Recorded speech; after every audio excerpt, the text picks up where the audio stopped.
Yo la team, comment ça va? Moi ça va super bien. Bon, on se retrouve comme d'habitude pour une nouvelle vidéo d'après-match.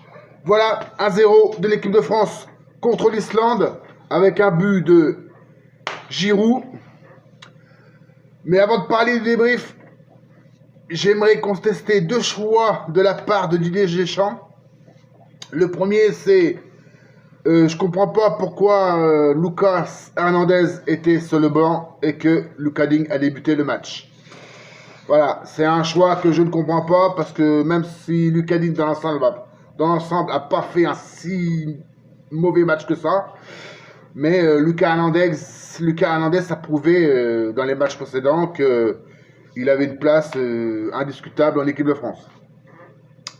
Voilà ce premier choix que je ne comprends pas trop. Et le deuxième choix, c'est, même s'il a mis son but ce soir, moi je persiste à dire personnellement que pour moi Giroud a rien à faire en équipe de France. Pour moi il est mauvais. Il est mauvais, il a rien à, même s'il a mis son but ce soir sur un penalty en plus. Pour moi il est mauvais, il est nul. Voilà, donc il a rien à faire en équipe de France. Et moi il y a une chose que je comprends pas sur Didier Deschamps. C'est que précédemment, il n'y a pas si longtemps que ça, il avait dit en conférence de presse que pour avoir sa place en équipe de France, il faut être titulaire dans son club. Or, ce n'est pas le cas d'Olivier Giroud, qui, je vous le rappelle, a joué que 17 minutes depuis le début de la saison avec Chelsea. Donc, il joue vraiment très très peu avec Chelsea. Donc, et il met titulaire en équipe de France. Alors qu'il avait dit que fallait jouer dans son club pour être titulaire à l'équipe de France. Donc, je ne comprends pas Didier Deschamps, mais à mon avis, je pense que Olivier Giroud, ça doit être le fils caché de Deschamps, où il y a un truc comme ça doit être son fils caché, ou son neveu, ou son cousin, ou je sais pas, voilà. Bref, en ce qui concerne le match,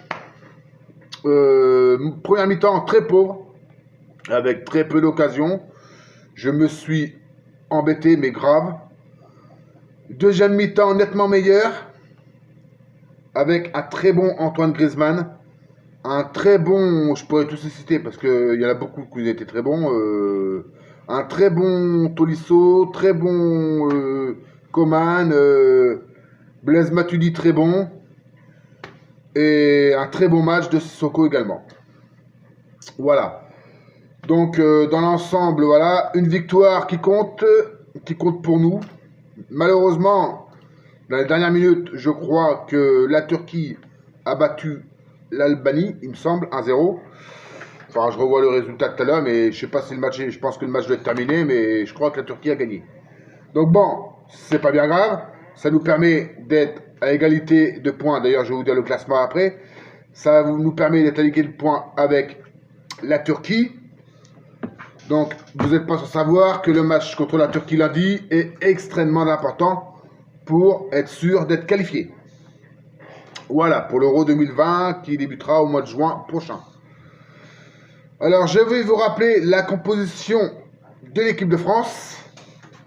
Il avait mis en place un 4-3-3 avec dans les buts Steve Mandanda qui n'a pas eu grand chose à faire. Pas trop. Arrière droit, Benjamin Pavard. Défenseur central, il a mis Raphaël Varane et Clément Langlais. Arrière gauche, il y avait Lucas Digne. Au milieu de terrain, côté droit, Sissoko. Côté gauche, Blaise Matuidi et Tolisso. Et devant, donc, ailier gauche, Antoine Griezmann. Ailier droit, Winsley Coman. Et devant, Olivier Giroud. Donc,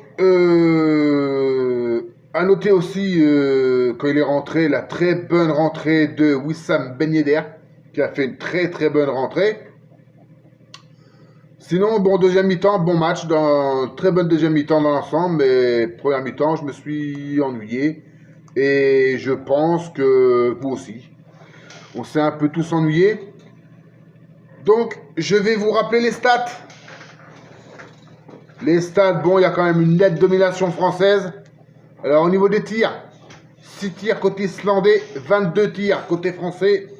Au niveau des tirs cadrés, 1 tir côté islandais, 6 tirs côté français.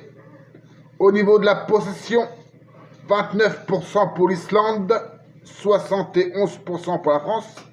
Au niveau des passes, 295 passes pour les Islandais et 697 passes pour la France. La précision des passes, 65% pour l'Islande et 86% pour la France. En ce qui concerne les fautes, 12 fautes côté islandais et seulement 6 fautes côté français. En ce qui concerne les cartons, 2 cartons jaunes côté islandais, 3 cartons jaunes côté français. Les cartons rouges, 0. Hors-jeu, il y a eu 1 hors-jeu côté islandais et 2 hors-jeu côté français. Et les corners, il y a eu 3 corners côté islandais et 7 corners côté français. Voilà, voilà. Donc les cartons jaunes, les Français qui ont pris les cartons jaunes, il s'agit de Benjamin Pavard, Corentin Tolisso et Olivier Giroud, qui a pris son carton jaune en discutant sur un penalty qui pour moi il n'y avait pas penalty. Voilà. Sur une main, soi-disant une main, voilà, une main quoi. Voilà, voilà.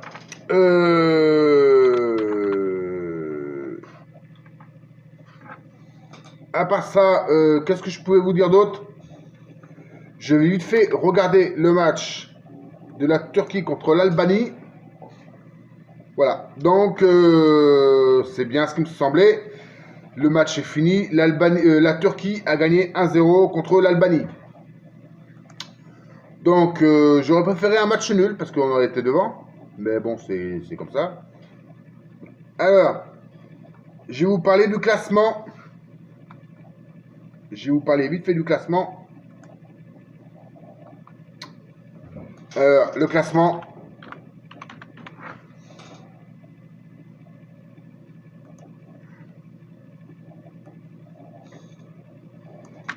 Alors, le classement. Donc, premier, la Turquie avec 18 points. Deuxième, la France avec 18 points. On est égalité. Troisième, l'Islande avec 12 points. Quatrième, l'Albanie avec 9 points. Troisième, Andorre avec 3 points. Et cinquième, pardon, Andorre avec 3 points, excusez-moi. Et sixième, la Moldavie avec 3 points. J'ai un peu bafouillé. Donc, je répète pour ceux qui n'ont pas compris. Premier, Turquie avec 18 points. Deuxième, la France avec 18 points. Troisième, l'Islande avec 12 points. Quatrième, l'Albanie avec 9 points. Cinquième, Andorre avec 3 points. Et dernier, la Moldavie avec 3 points.